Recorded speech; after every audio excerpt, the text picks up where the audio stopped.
Hello, I'm T.Y. Chang from TYT Investigates, and today I'm going to be talking about pandemic lessons for the climate change.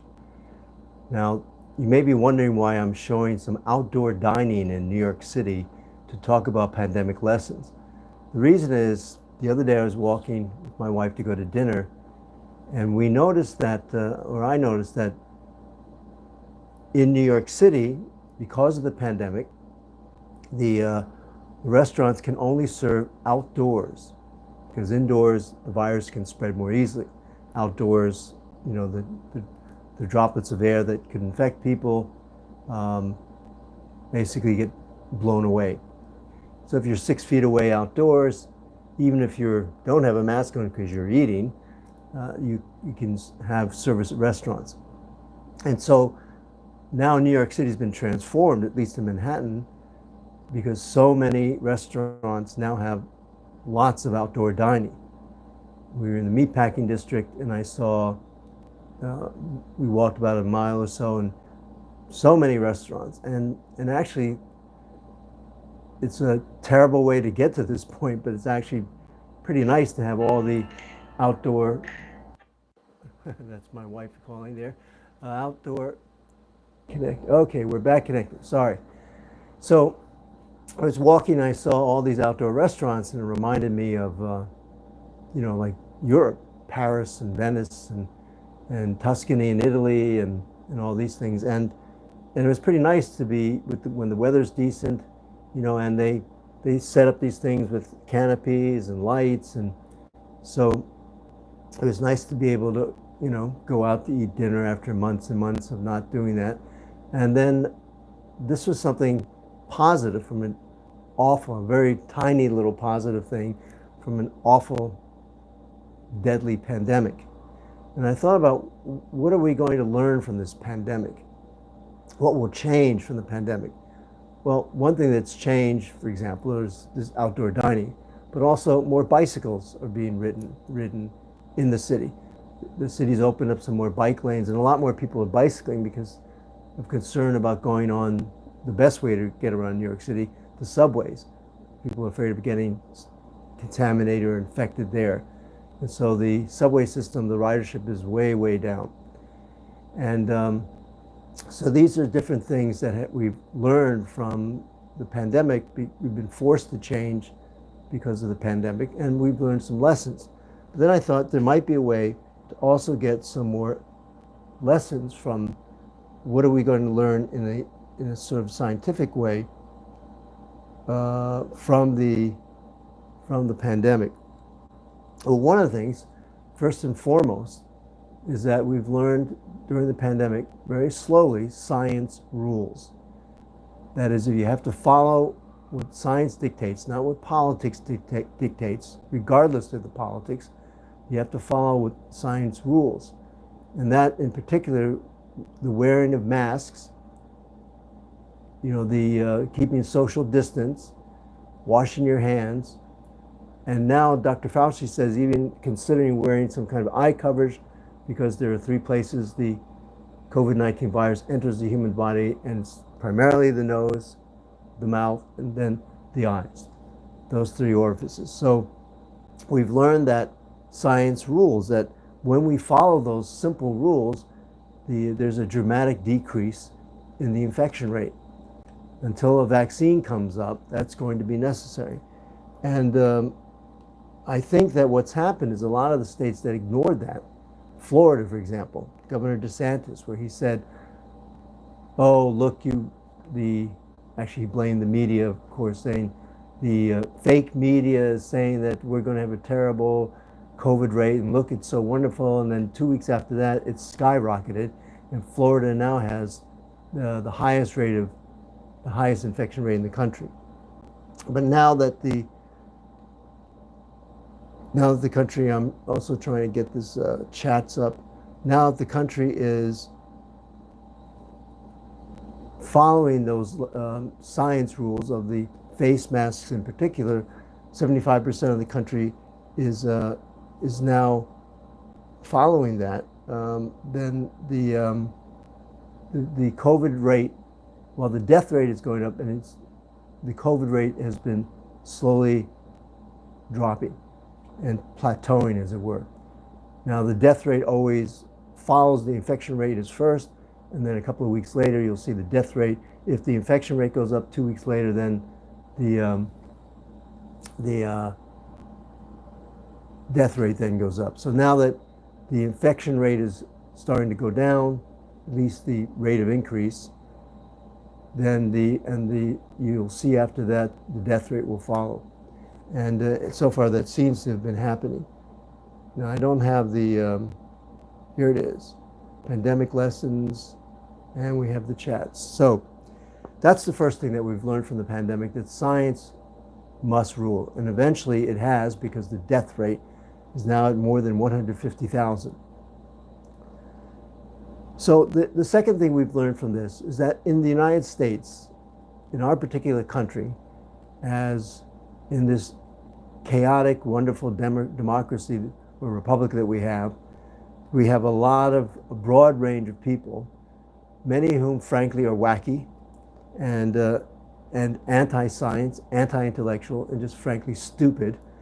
And because of that, we have to realize that our response to climate change is going to go through a political response here as well. Just as we had a political response to the pandemic, which came on so suddenly and so forcefully, we will see, and we have seen, and we will continue to see, a political response to the climate change. Now, it's slowly turning, where right now 79% of the country thinks the government should do more to deal with climate change, including 65% of Republicans and people leaning toward the Republican Party. But we see that that we will have a kind of political response to dealing with climate change if the pandemic is any indication of what the country's attitudes will be toward this kind of disaster. The climate change disaster is slower, but we've had massive hurricanes, wildfires, the temperature going up, flooding. We've seen billions and billions of dollars of damage, and yet there were people who were deniers and say there is no climate change. And so we will see that probably. That's something the pandemic's shown us. We will probably see that kind of resistance. For example, when cars will be predominantly electric and no longer gasoline, that transition will take a while. But during that transition, there will be plenty of people. I'm sure there will be some of the anti-science people who will say, oh, well, I'm keeping my car, I don't care, this is my freedom. And I saw something similar to that when the catalytic converters were first brought out in the 1970s. Catalytic converter is something that's in all cars now, required in the US, that takes the exhaust out, it takes 90% of the pollution out of the exhaust.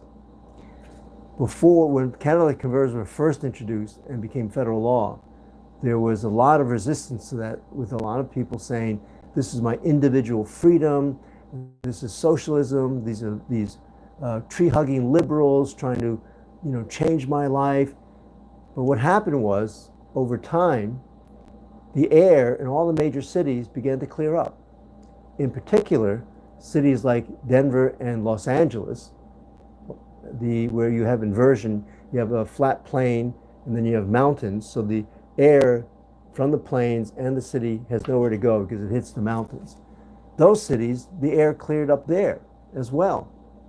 And so the complaints about catalytic converters slowly, it took a decade, slowly began to disappear. You don't hear people complaining, very, very few people complaining about the catalytic converters because they realized how effective they were. So in time, it will take a lot of time. If the pandemic and the catalytic converters are any indication, we have a large group of anti-science, anti-intellectual, stupid people, frankly, who cannot accept that something as simple as a face mask, we still have 25% of the country, actually physically fighting with people. There was a woman who attacked a woman who had some kind of organ transplant and was very concerned about any kind of infection because it would kill her. When she said to him, you know, your mask is below your nose, that's not effective, the woman actually physically assaulted her and knocked her down. Now, you know, we have laws that require people to wear clothes in public. And yet, when you're asked to wear a face mask to protect people from dying of a disease, you know, literally 150,000 plus, projected now to be 300,000 deaths, people are complaining and fighting about that. So we have a large group of people that will have to be addressed. Another area to consider is the impact of U.S. leadership. The pandemic has shown us now, well, President Obama, when he was in office, had a pandemic office and publicly declared a pandemic is coming. We don't know when, we don't know where, but it is coming and we must be prepared. And he set up an office to deal with the coming pandemic. Donald Trump, possibly because, you know, he's so jealous of Barack Obama, envious of him, you know, actually closed that office. And so, you know, we were not prepared when the pandemic hit because we didn't have that pandemic office and had to scramble to set up a new kind of task force that took 2 months, and then the COVID-19 virus spread around the country. So the leadership, not only in terms of the country, but in terms of the state. Andrew Cuomo, although he appears to, you know, a number of people say he did not handle the nursing home situation well because so many people died, elderly died in the nursing homes. He did handle the overall situation in saying about wearing face masks and insisting that to follow science. And that made a difference, and we went from the worst state in the country to one of the best states now.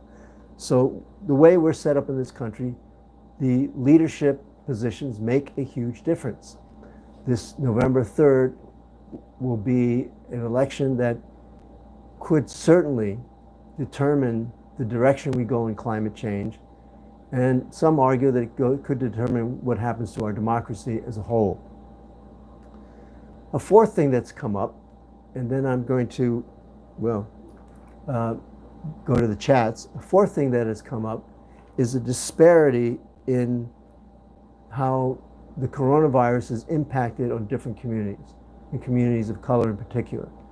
Now, the person who wrote the Green New Deal actually just said black and brown communities. So we have a disparity in communities of color, meaning black and brown, assuming African American, Latino, indigenous, you know, Native Americans, because they tend to have the poverty levels are higher, and because the locations of where the communities live is closer to the hazardous sites, the quality of health, the health care, and their lungs are just not in the same condition. And so the COVID-19 has a higher death rate, much higher than in wealthy white communities. On the other hand, even within that disparity, no one ever mentions Asians. In New York City, and I did this investigative report 15 years ago, the asthma rate in Chinatown, Manhattan Chinatown, is one of the highest in the city. So the COVID rate there would have a lot more impact. But it's never mentioned because even among the climate scientists, most of whom are white male, but even among those who are not, there's no mention of Asians, because Asians, there is a long history of racism in this country, and there's a sense that Asians are either, they are the model minority, they're wealthy, they don't need it, but it completely ignores the fact that in New York City proper, Asians are the poorest ethnicity, because nobody considers the people who work in the restaurants, the people who work in the construction, the undocumented Asians who are here and then don't have a lot of services, and they're ignored because, oh, that's just a delivery person, that's not a human being, and that's the racism against Asians. So even within that discussion, we have those disparities. And so that's what we're going to have to deal with when the climate change comes, and it will be probably more difficult because climate change moves slower than the pandemic did. Pandemic went with lightning speed. Although the problem will be that the climate change crisis is going to be speeding up and is going faster, according to the scientists who've been measuring it. Most of the scientists now say it's moving faster than even they had predicted. So now let me get to some of the, I'm going to, Nikki Dearest Gogo said, I had a lady get seriously pissed at me when I told her her mask had to be over her mouth and nose, not around her neck, when she came into the shop I work. She was she was like, why? And yes, that is a problem. There is a sense that, I don't know, maybe it's part of what makes America great, is that we have this individual spirit. It's good for scientists attacking the existing body of knowledge, but it could be very, very bad if you feel, because there's not a sense of altruism, that we have to help each other, that it's all about me, meaning it's all about what I want to do and my freedoms. Well, when you talk about freedom, for example, I'm a big proponent of freedom of speech, obviously as a reporter. But although I believe in freedom of speech, you cannot walk into a crowded theater and yell fire so that everybody runs for the exits and stomps on each other and kills each other trying to get away because of freedom of speech. There are limits to freedom, all freedoms. So here in this case, you know, we require people to wear clothes when they walk on the street.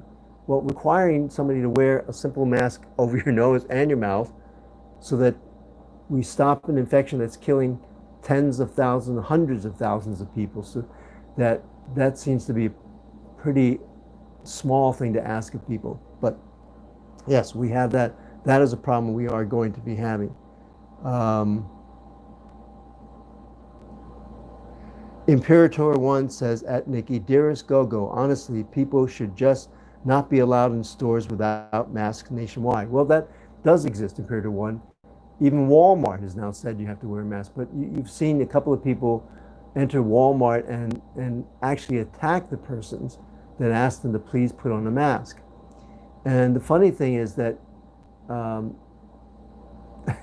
other day, a friend of mine who has a rather large nose, his mask actually fell down below his nose. And I remember thinking, how is that possible? He's got the largest nose of anybody I know. And I had to say to him, oh, by the way, buddy, you know, your mask is below your nose. And he was actually still used to walking close up the normal distance. And I said, you know, you can't do that. You've got to put if you're going to be that close to me, that's my son, by the way, and you have to cover the nose.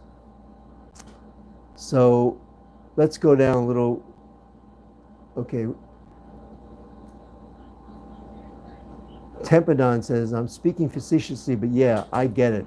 Can't do that, but still, them not wearing a mask could be considered assault, and you could say you're defending yourself.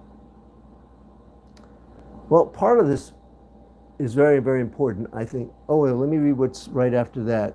Imperator One says, at Nikki, dearest Gogo, true, plus he could have sold MAGA masks and made himself rich. Okay. So that's an interesting thing, that it took, during the pandemic, months of death and increased deaths for Donald Trump to finally publicly put on a mask. And that made a difference. His cult following, if you were, his MAGA followers, who are in fact about a third of the country, once they saw, you know, Donald Trump put on a mask, that's a 180-degree turn. You'll have to remember that just a few months ago, he was tweeting out to his followers, go liberate the Michigan State House, because the governor of Michigan had required people to put on masks. And then we had a couple of hundred people storm the State House, including with assault rifles, carrying assault rifles. They never shot them, but they carried them with them. And they weren't arrested for carrying those. These were the white followers of Donald Trump. And I say that not to be racist, but the fact is that white people elected Donald Trump. African Americans, Latino Americans, Asian Americans, Native Americans, all the vast majority did not vote for Donald Trump. They voted for Hillary Clinton. Those that voted. And the white vote brought, particularly in the swing states, brought Donald Trump in. The majority of non-white people in this country overwhelmingly voted Democratic in 2016 for Hillary Clinton. And remembering again, in fact, the majority of people in this country did vote for Hillary Clinton and not for Donald Trump. In any case, so he did that 180-degree turn, but once he did that, now where it was a third of the country didn't believe in the face mask, now it's down to 25%. I guess because they don't remember that Donald Trump, just a few months ago was refusing to wear a mask and saying that, he didn't think the virus was that dangerous, it was just like the flu. And then now he's saying that, oh, it could get worse, and he's wearing a mask.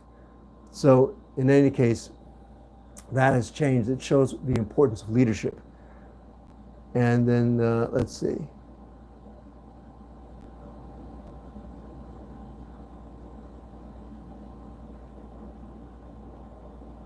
Okay.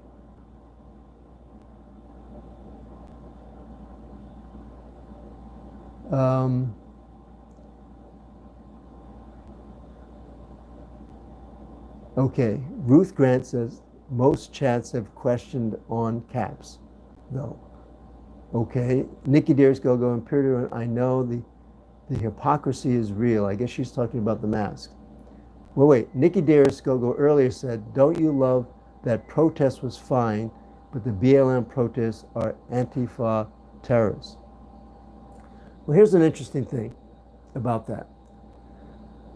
I support Black Lives Matter, and definitely, was there, and I thought it was the most wonderful thing. In New York City in particular, I saw that there were Black, white, Latino, and Asian, large numbers of every race that I could tell there demonstrating for Black Lives Matter. And yet, and I did see a lot more masks there than I have in some of the, the MAGA rallies, the Donald Trump rallies, a lot more. But based on science, that is problematic. People should not be gathering in large crowds. Now, part of the reason why in New York that didn't make that much of a difference, we did not see a spike in coronavirus, is because we had already gone through a couple of months where the infection rate had gone down, so that by quarantining inside for a couple of months in New York in particular, we just didn't have that much infection. So when people went out, they didn't infect each other because they didn't have the virus. Most of the people that had that had already been hospitalized and treated, at least in New York and New York City. So that's the reason why we didn't have a spike. But Dr. Fauci did say, when pressed by a Republican lawmaker, Republican politician in Washington, D.C. during a congressional hearing, he said the fact is we should not be gathering in large groups. But that became something that was different because it was something that the country had to address, because it's been such a problem, continues to be such a problem in this country. And so but we did not have the massive increase. We only have the massive increase, not where the protest marchers were, but where governors, in particular the Republican governors, said, did not support wearing masks, social distancing, and saying we need to reopen the economy. Exception to that was California. California, once they opened up a phase one, people just went crazy, and they were outside, and you just saw pictures of the beaches going nuts. So close and so many people, and none of them were wearing masks. So, but I think that's been changing because they realized that didn't work. Nikki Dearest Go-Go says, I fully support the BLM protests, by the way, but just in case my sarcasm in that last comment wasn't clear, I think it's ridiculous that the anti-lockdown protests were praised. Anti-lockdown protests were praised. I don't know, I guess the pro-Trump supporters, the MAGA supporters praised them. Certainly none of the scientists praised it, and I didn't either. So Imperator 1 says at Ruth Grant, COVID would not require lights and sirens in most instances and would not require ambulances. Additionally, many Americans cannot afford to use ambulances to each hospital visit. That's true. If you call an ambulance in New York City, the fire department will charge you $1,400. What happens a lot of times is a number of people can't afford, just don't pay it. And so, but the fact that, you know, you would be charged $1,400 for a public service that you've paid taxes for doesn't seem right. It shouldn't be that.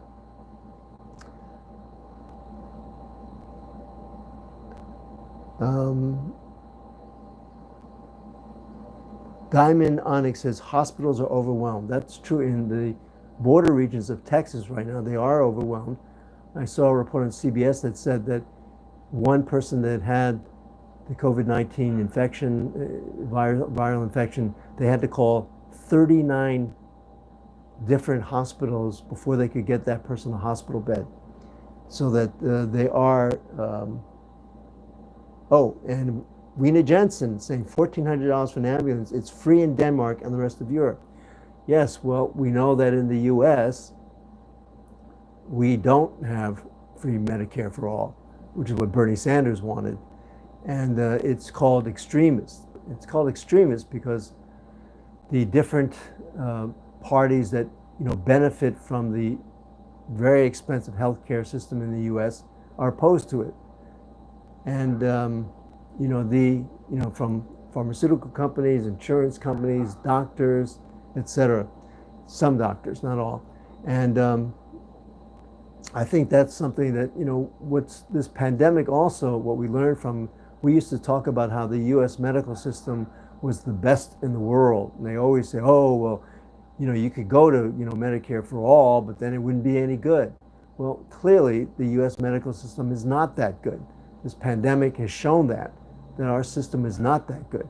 It may be good if you're extremely wealthy or you're rich enough to afford, you know, really, not even that you can afford really good health care, that you live in an area that has really good health care, because it's only in the major cities that we have that really good health care. The rural areas, some rural areas don't even have a doctor for a couple of 100 miles.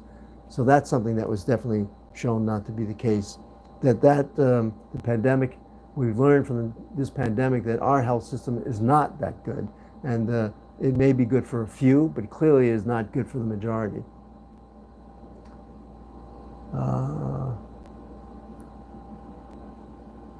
Okay, let's see what's, I'm going to try and read if there are any new topics here. Melanie Dennis says, I'm wondering what people are going to do if doctors and nurses decide to stop treating people because they can't do it anymore because they're exhausted. Then we're going to have a serious problem. Well, good point. Hats off to those doctors and nurses. We have seen doctors and nurses go from one part of the country to the other. In fact, someone that I know, her sister came from California, and once the COVID rate there initially went down, she came to New York to help with the COVID rate here, the COVID cases here. And I know that a number of doctors and nurses, and really they're heroes, they're risking their lives to be able to do this. Not only an exposure to the COVID-19 virus, but also because some of the mental strain, some doctors have actually committed suicide because it's just so difficult to deal with people dying in front of you and not having any way to treat them. So, and that they're heroes, and I really hats off to doctors and nurses and all the healthcare workers who are, in fact, you know, exposing themselves, risking their lives to help other people.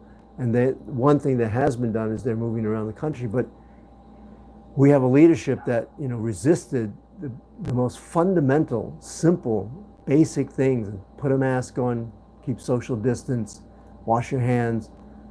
You know, it's just so really outrageous that Donald Trump as a president would resist that, because he wants to get the economy going back, because full speed, full steam, because he knows the only way he can win in November is if the economy is fully back. Okay, So that's it for today. It's 12 noon again. It's Friday. Hope you have a good weekend. I hope you stay safe and well. And Jonathan Larson will be back on Monday. Take care.